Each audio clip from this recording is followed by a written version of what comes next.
2 ನಿಮಿಷದಲ್ಲಿ ಮಾಡಿ ಈ ಕೋಲ್ಡ್ ಕಾಫಿನ ಈ ಸಮ್ಮರ್ ಅಲ್ಲಿ ಚಿಲ್ಡ್ ಆಗಿ ಕುಡಿಲಿಕ್ಕೆ ತುಂಬಾ ಚೆನ್ನಾಗಿರತ್ತೆ. ಸಮ್ಮರ್ಗೆ ಅಂತಲ್ಲ, ಯಾರಿಗೆಲ್ಲ ಕೋಲ್ಡ್ ಕಾಫಿ ಇಷ್ಟನೋ ಅವ್ರ ಮನೆಯಲ್ಲಿ ತುಂಬಾ ಈಸಿಯಾಗಿ ಕೋಲ್ಡ್ ಕಾಫಿನ ಮಾಡಿ ಕುಡಿಬಹುದು. ಕೋಲ್ಡ್ ಕಾಫಿ ಮಾಡ್ಲಿಕ್ಕೆ ಜಾಸ್ತಿ ಇಂಗ್ರೀಡಿಯೆಂಟ್ಸ್ ಬೇಕಾಗೋದಿಲ್ಲ. ನಾನು ಏನೇನ್ ಇಂಗ್ರೀಡಿಯೆಂಟ್ಸ್ ಅನ್ನು ಯೂಸ್ ಮಾಡಿದೀನಿ ಅಂತ ಡಿಸ್ಕ್ರಿಪ್ಷನ್ ಬಾಕ್ಸ್ ಅಲ್ಲಿ ಕೊಟ್ಟಿರ್ತೀನಿ, ಚೆಕ್ ಮಾಡಿ. ಈಗ ಕೋಲ್ಡ್ ಕಾಫಿನ ಯಾವ ರೀತಿ ಮಾಡೋದು ಅಂತ ನೋಡೋಣ. ಒಂದು ಮಿಕ್ಸಿ ಜಾರಿಗೆ 2 ಟೇಬಲ್ ಸ್ಪೂನ್ ಆಗುವಷ್ಟು ಇನ್ಸ್ಟೆಂಟ್ ಕಾಫಿ ಪೌಡರ್ ಅನ್ನ ಹಾಕೊಳ್ಬೇಕು. ನಾನಿಲ್ಲಿ ಸನ್ರೈಸ್ ಕಾಫಿ ಪೌಡರ್ ಅನ್ನ ಯೂಸ್ ಮಾಡಿದೀನಿ. ನಿಮ್ಗೆ ಯಾವ ಬ್ರ್ಯಾಂಡ್ ನ ಕಾಫಿ ಪೌಡರ್ ಬೇಕು ಅದನ್ನೇ ಯೂಸ್ ಮಾಡಿ. ಈಗ ಸ್ವೀಟಿಗೆ ಸಕ್ಕರೆನ ಹಾಕೊಳ್ಳೋಣ. ನಾನಿಲ್ಲಿ 3 ಟೇಬಲ್ ಸ್ಪೂನ್ ಸಕ್ಕರೆನ ಹಾಕೊಂಡಿದೀನಿ. ನೀವು ನಿಮ್ಮ ಸ್ವೀಟಿಗೆ ಹೆಚ್ಚು ಕಮ್ಮಿ ಮಾಡ್ಕೋಬಹುದು. ಸಕ್ಕರೆ ಹಾಕೊಂಡಾದ್ಮೇಲೆ 2 ಟೇಬಲ್ ಸ್ಪೂನ್ ಆಗುವಷ್ಟು ನೀರನ್ನ ಆಡ್ ಮಾಡ್ಕೊಳ್ಬೇಕು. ಅದಾದ್ಮೇಲೆ 1 ನಿಮಿಷ ಚೆನ್ನಾಗಿ ಬ್ಲೆಂಡ್ ಮಾಡ್ಕೊಳ್ಳಿ.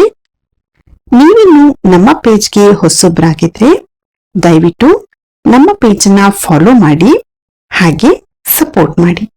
ಈಗ ಬ್ಲೆಂಡ್ ಮಾಡ್ಕೊಂಡಾಗಿದೆ. ನಾನಿಲ್ಲಿ ಚಾಕ್ಲೇಟ್ ಸಿರಪ್ ಅನ್ನ ತಗೊಂಡಿದ್ದೀನಿ. ಇದು ಜಸ್ಟ್ ಗ್ಲಾಸಿಗೆ ಗಾರ್ನಿಶ್ ಮಾಡ್ಲಿಕ್ಕೆ. ನಿಮ್ಗೆ ಬೇಡ ಅಂದ್ರೆ ಸ್ಕಿಪ್ ಮಾಡ್ಕೊಳ್ಬಹುದು. ಈಗ ಗ್ಲಾಸಿಗೆ ಈ ರೀತಿ ಚಾಕ್ಲೇಟ್ ಸಿರಪ್ ಅನ್ನ ಹಾಕಿ ಗಾರ್ನಿಶ್ ಮಾಡ್ಕೊಳ್ಳಿ.